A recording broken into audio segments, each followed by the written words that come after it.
আসসালামু আলাইকুম। আমি নাটোরের মেয়ে সুমাইয়া আক্তার আছি আপনাদের সাথে।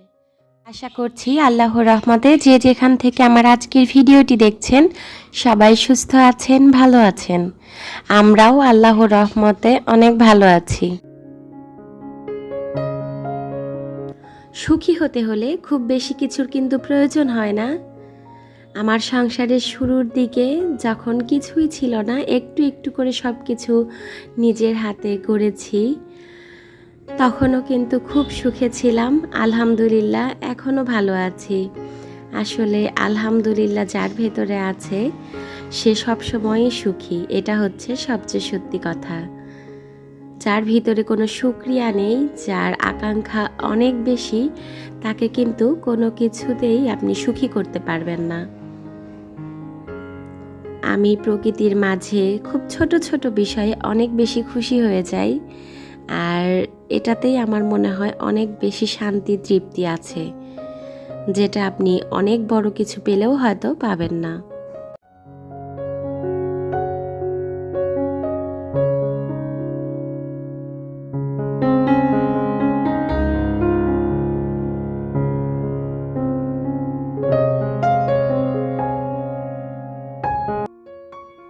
ঈদের পরে এটাই আমার প্রথম ভিডিও। আসলে আমি ঈদের কোনো ভিডিও আপনাদের সঙ্গে শেয়ার করতে পারিনি, এটাতে আমারও অনেক খারাপ লেগেছে। কারণ এবারকার ঈদটা খুব যে ভালো গিয়েছে সেটা বলবো না, আল্লাহ তাআলা যখন যে হালে রাখে তাতেই আলহামদুলিল্লাহ। আসলে এবার আমরা প্রচুর অসুস্থ ছিলাম, প্রচণ্ড পরিমাণে। আর ঈদে তো গ্রামের বাড়িতে চলে যাই, বেশ অনেক কিছু চাইলেও হয়তো ভিডিও করা সম্ভব হয় না। ঈদের 5-7 দিন আগ থেকে আমরা বাসার আমার পরিবারের সবাই আমরা অসুস্থ, প্রচণ্ড জ্বর ছিল। তা আপনাদের কার ঈদ কেমন কেটেছে কমেন্ট করে জানাতে একদম ভুলবেন না। আমার আজকের ভিডিওটা শুরু করেছি একদম বিকেল থেকে, কিন্তু আজকের আবহাওয়াটা যেন কেমন, এখনই রোদ উঠছে আবার মেঘলা হয়ে যাচ্ছে। তো দেখে মনে হচ্ছে রাতের কোনো একটা ভিডিও, রুমের ভেতরটা অন্ধকার অন্ধকার হয়ে আছে। আর মোবাইলের যে ফ্ল্যাশ লাইট আছে সেটা জ্বালিয়ে যদি ভিডিও করি, ভিডিওর কোয়ালিটি খুব একটা ভালো হয় না। আমার ভিডিও যে খুব ভালো কোয়ালিটিফুল আমি সেটা বলছি না, তবে মোবাইলের ফ্ল্যাশ লাইট অন করে যদি ভিডিও করি সেটার কোয়ালিটি আরও বেশি খারাপ হয়ে যায়।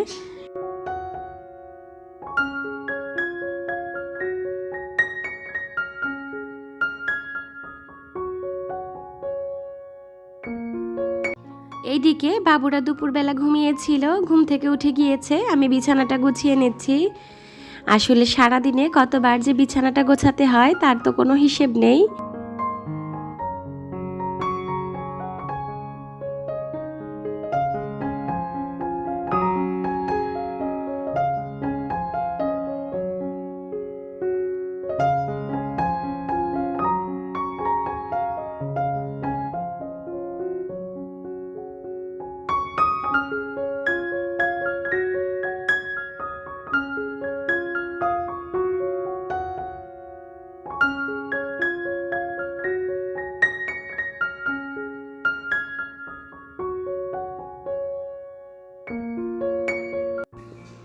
আমার খাটের পাশ দিয়ে যে চিকন করে কম্বলটা দেয়া আছে, এটা দেখে অনেকেই হয়তো ভাববে যে এইভাবে কেন রেখেছি। আসলে খাটটা যেহেতু বক্স খাট, এই পাশটাতে সেট করার পরে একটু ফাঁকা জায়গা থাকে। যেহেতু আমার ছেলে ছোট, ও সারাক্ষণ খাটের এপাশ দিয়ে এপাশ ওপাশ দিয়ে দৌড়াতে থাকে, খেলতে থাকে, ওর জন্যই মূলত এটা দিয়েছি, যাতে পড়ে গেলে ব্যথা না পায়।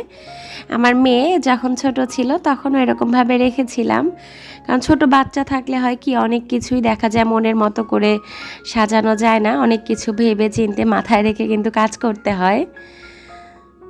তো যতদিন বড় না হচ্ছে আপাতত এভাবেই রাখছি। আপনাদের সাথে কথা বলতে বলতে আমি কিন্তু বিকেলের নাস্তা তৈরি করতে চলে এসেছি। আমার ছেলে মেয়ে দুজনই চিড়াটা না অনেক বেশি পছন্দ করে। মেয়ে তো প্রায় সময়, মানে ওর কোনো টাইমের প্রয়োজন হয় না, ওর যখনই মন চাবে ও বায়না করবে যে আম্মু আমাকে চিড়া ভিজিয়ে দাও, আমি চিড়া ভিজায় খাবো। তো ওইটাই করে দিচ্ছি। দুধ দিয়ে দিলে জিনিসটা একটু বেশি টেস্ট হয়, এ কারণে দুধ দিয়ে দিচ্ছি। সব সময় যে দুধ দিয়েই দেই তাই না, কখনো দেখা যায় যে একটু পানি দিয়ে চিনি দিয়ে হালকা করে ভিজিয়ে খাবে, কখনো দুধ দিয়ে দেই, এক এক সময় এক এক রকম। আসলে পছন্দ করে খায় তো, এটা যখন যেভাবে হয় সেভাবেই দিয়ে দিই।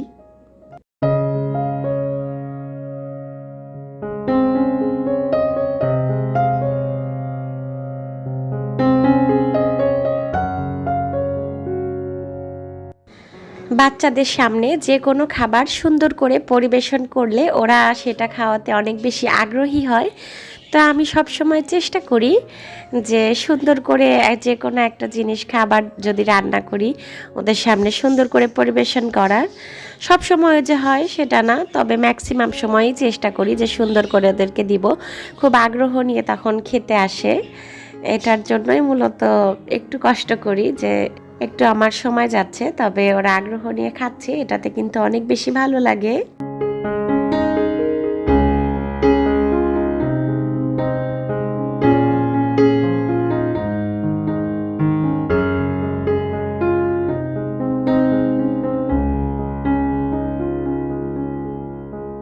বাড়ি থেকে আসার পরে কয়েকটা দিন এত ব্যস্ততায় কাটে, মনে হয় চোখের পলকে 1-2 দিন চলে যায়। আর আমার খারাপ লাগাটা তখন কাজ করে যখন আমি একটু ফ্রি হই, যখন ব্যস্ততায় থাকি তখন তো খুব একটা মানে অন্য কিছু মনে করার সময় নেই, কাজ করতে করতে একেবারে সময়টা পার হয়ে যায়। তারপর যখন একটু ফ্রি হব তখন আমার অনেক বেশি খারাপ লাগা কাজ করে। দেখা যায় প্রিয় জায়গা, প্রিয় মানুষগুলো ছেড়ে যে চলে আসি, তখন সেই কথাগুলো বেশি মনে পড়ে। তারপর আবার আস্তে আস্তে সেই ব্যস্ত সময় পার করতে শুরু করতে করতে কিন্তু সেগুলো আবার ভুলে যাই। এর মধ্যে দেখা যায় ভুলে যাই, আস্তে আস্তে আবার বাড়ি যাওয়ার সময় হয়ে আসে। তো এইভাবেই জীবন থেকে একটু একটু করে সময়গুলো হয়তো পার হয়ে যাচ্ছে।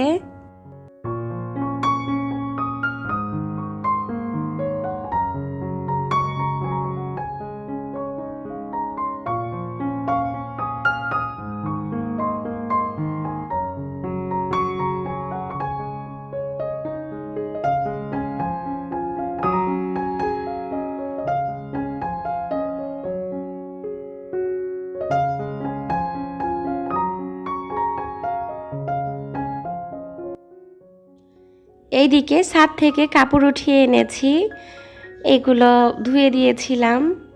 অনেকে আছে না পার্টি ড্রেস যেগুলো আছে, গর্জিয়াস একটু ড্রেস হয়তো একবার ব্যবহার করেছে, সেটা রোদে দিয়ে উঠিয়ে রাখে। আমি কেন জানি এটা একদমই পারি না, সেটা আমার ড্রেস হোক আর মেয়ের হোক।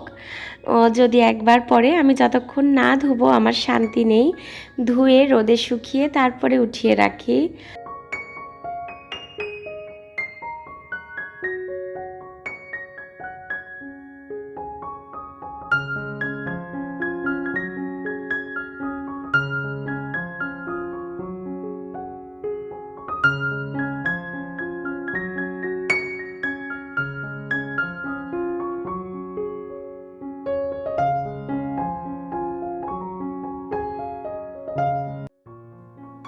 আপনি যদি এখনও পর্যন্ত আমার ভিডিওটি দেখে থাকেন আর ভিডিওর কোনো অংশ যদি আপনার ভালো লেগে যায়, প্লিজ ভিডিওটিতে একটি লাইক দিতে ভুলবেন না, কারণ আপনার একটি লাইক আমার ভিডিওটিকে আরও অনেকের কাছেই পৌঁছে দিতে সাহায্য করবে। আর আপনি যদি আমার চ্যানেলে নতুন হয়ে থাকেন, প্লিজ আমার চ্যানেলটি সাবস্ক্রাইব করে রাখবেন, এতে করে আমি ভিডিও ছাড়া মাত্রই আপনার কাছে নোটিফিকেশন পৌঁছে যাবে আর আপনি আপনার সময় সুযোগ মতো ভিডিওটি দেখে নিতে পারবেন। ইউটিউবে আমি যেহেতু একদমই নতুন, আমার ভিডিওতে আমার ভয়েসে অনেক রকমের ভুল ত্রুটি থাকতে পারে, প্লিজ সবাই ক্ষমা সুন্দর দৃষ্টিতে দেখবেন।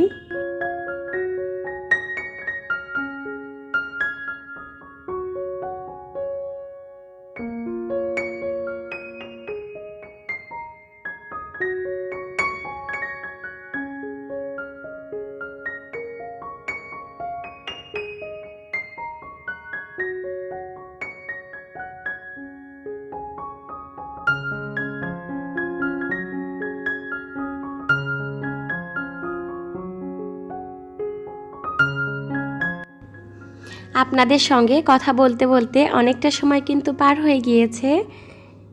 এখন কিন্তু মাগরিবের আজান দিয়েছে, নামাজ শেষ করেছি, তারপরে ওই যে খাওয়া দাওয়া হয়েছে, সেই প্লেট বাটিগুলো ধুয়ে নিলাম।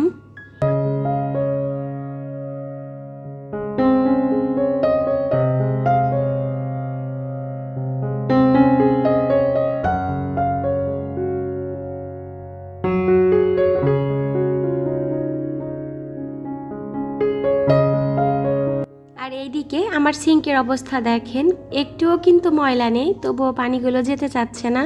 আমার সিঙ্কটা যেন কেমন, মানে পানিটা কি সুন্দর পড়ার সঙ্গে সঙ্গে চলে যাবে না, একদমই যেতে চায় না। বেশ অনেকটা সময় নেয়, আস্তে আস্তে তারপরে পানিটা যাবে। আর এইদিকে আমার একটা অভ্যাস হয়ে গিয়েছে, দেখা যায় যখনই প্লেট বাটি ধুবো, যতবার ধুবো সেটা একটা যদি গ্লাসও হয়ে থাকে, আমার সিঙ্কটা মুছে দিতে হবে। সেটা সারাদিনে যে কতবার এই কাজটা আমি করি, তবে এতে করে হয় কি, সিঙ্কটা সবসময় একদম চকচকে থাকে, দেখতে বেশ ভালো লাগে।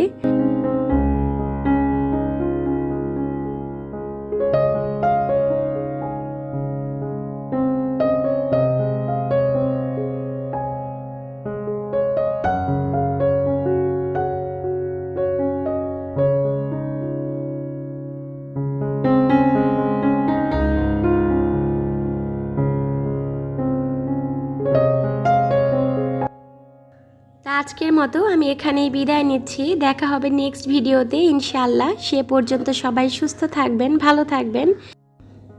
আসসালামু আলাইকুম।